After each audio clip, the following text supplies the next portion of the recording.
Hey guys, what is up? It is me, Pagey, here once again with another video on The Flash Season 7, as well as the rest of just DC live action, because it could relate to all of it. So there's a decent amount to talk in here. Most of it has to do with DC Fandom, well actually all of it technically, because the first thing we're going to be talking about actually relates to it and was like promoting it and stuff, and that's actually this poster for The Flash here. Now this was posted on Twitter, might have been posted on Facebook and maybe Instagram. If it was on Instagram, didn't see it. If it was on Facebook, wouldn't know, don't use it. So I saw it on Twitter at least, and it was promoting Fandom.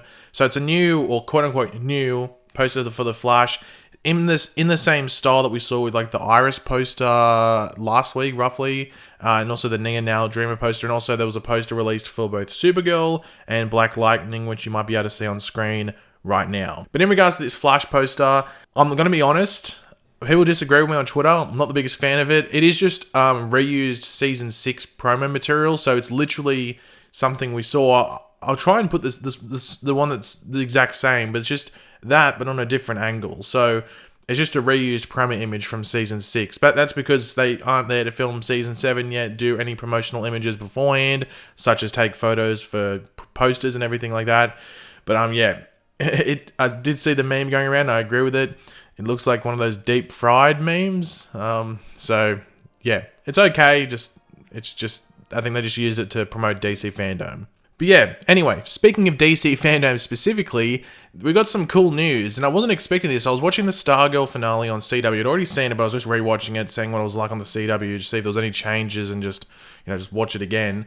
And they showed this ad for a special event. Now, there's going to be a 30-minute special airing next week on the 18th of August, if you're in America, starting at 8:30 p.m. on the East Coast of the United States. Of course, if you're in LA and on the West Coast, then it'd be that same time, but in your time zone. Now, because it's a shorter special, it's only 30 minutes, and when you take out ads and stuff, it's only about, I don't know, like, let's just say 23 minutes, maybe 24 minutes, there is a good chance the thing will be uploaded to YouTube by someone. But if you are in America, it's best to tune in live just so you don't miss it, because you'd hate to do that. It also could go up on the CW app. They have done that before when they do like CW specials. But yeah, they did release a promo for it, as I said before, so here's that promo if you have not seen it yet. Catch a sneak peek of the DC Fandome event, a virtual global experience that puts you in the center of the DC multiverse. You ready? I stay ready. DC Fandome, first look, Tuesday, August 18th, only on the CW. Now, sorry for like the filmed with a phone on the TV. They didn't upload it to YouTube or anything like that, so that's the best we got. Now, what can we expect to see at this preview event, special preview thing for DC Fandom? Now, while you and I shouldn't expect to see promos or posters for the upcoming seasons of the DC TV shows, and in regards to promos specifically, the only show that even would be able to do that would be The Flash, because they're the only show with footage. But yeah, we shouldn't really expect that, as well. They would save those for another 4 or so days after this special preview event for the actual DC Fandom event, if they're going to show anything there. But what we could potentially get is little quick flashes of like unseen footage from like The Flash, or potentially like a 1 minute or so roughly montage of various snippets and clips from all of the DC live action stuff. So not just the TV stuff, but also the movies. So Wonder Woman 1984, the Suicide Squad, Snyder Cut, all that. So some stuff from the shows and the movies, but that would be if we get lucky. The main thing that I think this event will be doing is just going around the DC Fandom online event thing and showcasing the different areas that will be available to browse, which we will go back to in a second. But it will be led by someone like, I could see Jim Lee, because he's like the head of like the face of like DC relations at the moment, if you want to call it, and then maybe some Arrowverse actors as well, because it's airing on the CW. But maybe they could even get some of the DC movie actors also. They might get Gal Gadot to say like one thing on her phone and stuff, and maybe like Margot Robbie and various things like that. Now, in regards to the Arrowverse actors, Camrus Johnson, who plays Luke Fox on Batwoman, and I think also Nicole Kang, who plays Mary on Batwoman, were tweeting like a couple or a few weeks ago about them getting a like personalized tour of the DC Fandom online event. They got to see all the different areas and what we're gonna see on the 22nd of August and everything like that. And it wouldn't surprise me in the slightest if during that time there was stuff recorded with them either leading a tour or reacting to a tour of the online world. So you could expect other people in the Arrowverse, people like, Candice Patton, Nicole Maines, Bitsy Tulloch, and maybe like one or two of the Stargirl cast as well to be a part of that. And that's if we assume that actors from the Arrowverse would be a part of it. But those like couple of people I mentioned there, they seem like the type of people that would probably do this thing. Like they're like good, I guess, personalities, if you want to call it, to have in this preview event. But to assume that Arrowverse actors would be there, I think is a logical assumption, especially when you look at the fact that, Cameras was tweeting that stuff out. But if anything cool in regards to like reveals or something like that does happen during this event on TV, I will upload a video on it as soon as possible. It's unlikely, but you never know. Now, in regards to DC Fandom, at the time I'm making this video, there's still not a schedule. Now, honestly, it might come out, just before this video goes out, as an upload, as I am recording this like the day before it goes out. But if it isn't here before the weekend, then that's going to be an issue because people need to know when these things are on, especially if you're in a weird time zone, you have to wake up.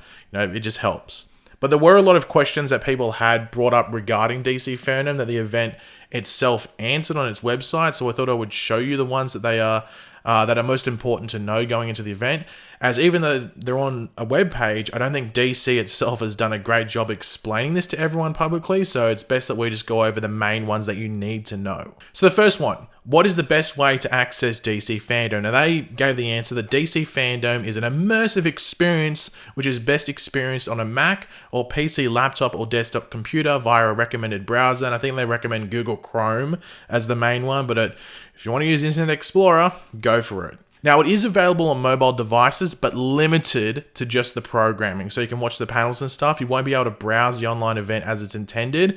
And I think due to that, you can't watch the stuff when it goes out first. You'll have to wait a couple of hours to watch, say the Suicide Squad panel and trailer was first. You wouldn't be able to watch it as soon as it's there, because I think they would do it in this special like live or quote unquote live arena. So you'd have to watch it after it's finished. So you'd be behind if you do want to watch on a mobile device. That's what I'm getting from that. Might be wrong, but that sounds correct at the same time. But who knows? Because if they just upload the programming at the same time it starts live, you could just scroll ahead and then see the trailer first before everyone else. So I don't think they'd want to do that. They'd probably wait.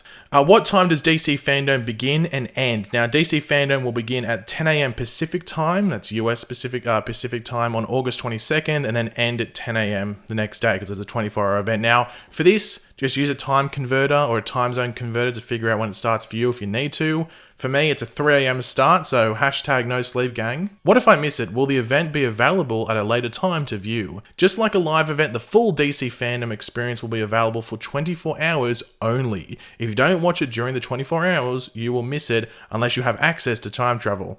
Well, good luck, Barry. For those in different time zones around the world, Hall of Heroes programming will run 3 times consecutively. It's an 8-hour program. Other programming will be available only once in the 24-hour timeline.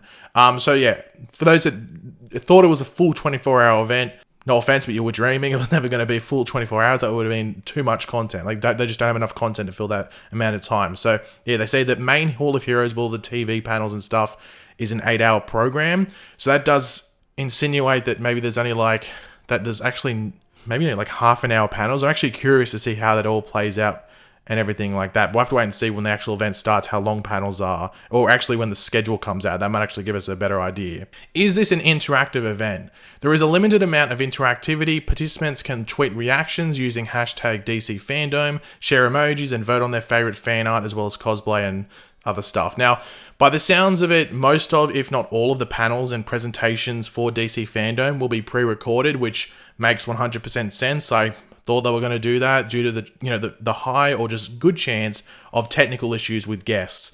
Never trust an internet connection. They're always dodgy. Now, especially because some people will be in like hotel doing quarantine and stuff, especially I think the Batwoman people as well. I think the Batwoman people specifically would be doing that. Now, there could be some live things, but they would probably be few and far between. There's not going to be any live chat, so don't expect live chat because you'd just get freaking hashtag release the something cut just spammed in the live chat, so thank the Lord that's not happening. But here's the thing, so if you saw in that promo I showed earlier, they show all these different islands or Earths in the multiverse. I'm going to read all of them out. I'm not going to detail every single one as they've written it. I'll just give you a brief thing just so you know what's going on. But yeah, here's all the islands or Earths in the multiverse. First one, the Hall of Heroes. Now, this is the epicenter of the DC Fandom. Experience special programming and star-studded panels and be the first to see all new content from upcoming films, television series, games, and more. Hall of Heroes is your entree into a world tailored just for you, the fans, and it's available in 9 languages. So that's the place to be. That's going to be where most people are because that's where you're going to be able to watch all the live panels, whether it's for TV, games and films as they describe, and more. So that's the place to be. But if you do miss it there, this is the next place to be. The Watchverse. Now, in this highly immersive environment, you will find yourself transported to a busy street in the DC Fandom's theater district. Explore the storefronts, alleys, and rooftops. But definitely make sure to visit the 4 iconic theaters, the Monarch, Athena, Candor, and McDuffie's Dakota, featuring the Blurred and Bougie House, welcoming Blurs, Latinx guests. Oh, the Blurred and Bougie House. It's got the exclamation point, so I got confused there. But yeah, welcoming Blurs, Latin geeks, and all nerds. Take a seat and join our virtual audiences for hours of must-see DC content from around the world. Whether it's the latest panels, exclusive world premiere screenings, or never-before-seen footage, there's something for everyone to enjoy with the casts, creators, and behind-the-scenes characters from the worlds of DC TV series, films, home entertainment, games, and more. So that's the Watchverse is where you're going to watch the videos if you missed them in the Hall of Heroes. So depending if you want to wake up in time, you can go there. But then again, they will replay in the Hall of Heroes as well. So it's up to you whether you just want to watch it on like a live feed again, even though it's just a replay, but up to you. Next, the Uverse. There's fan art, cosplay, and user-generated content from around the world. So that'd be fairly interesting to check out. The Insiderverse, this is where you go behind the scenes on the legendary Warner Brothers studio lot with the master artisans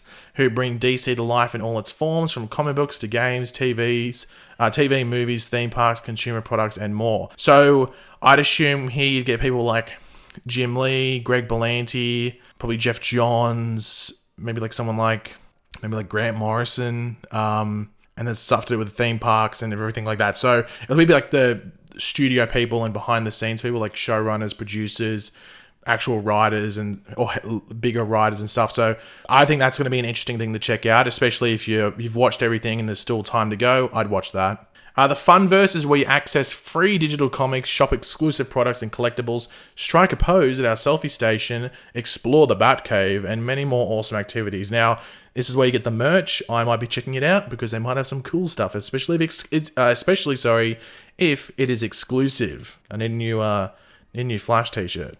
And finally, Kidsverse, obviously for the kids. Now, there is a separate website for this. I think it's just called Kids DC Fandom or DCKidsFandom.com, but I think you can access that just through the normal website as well. But yeah, guys, that's pretty much it. You're now previewed for DC Fandom, and that's all you need to know.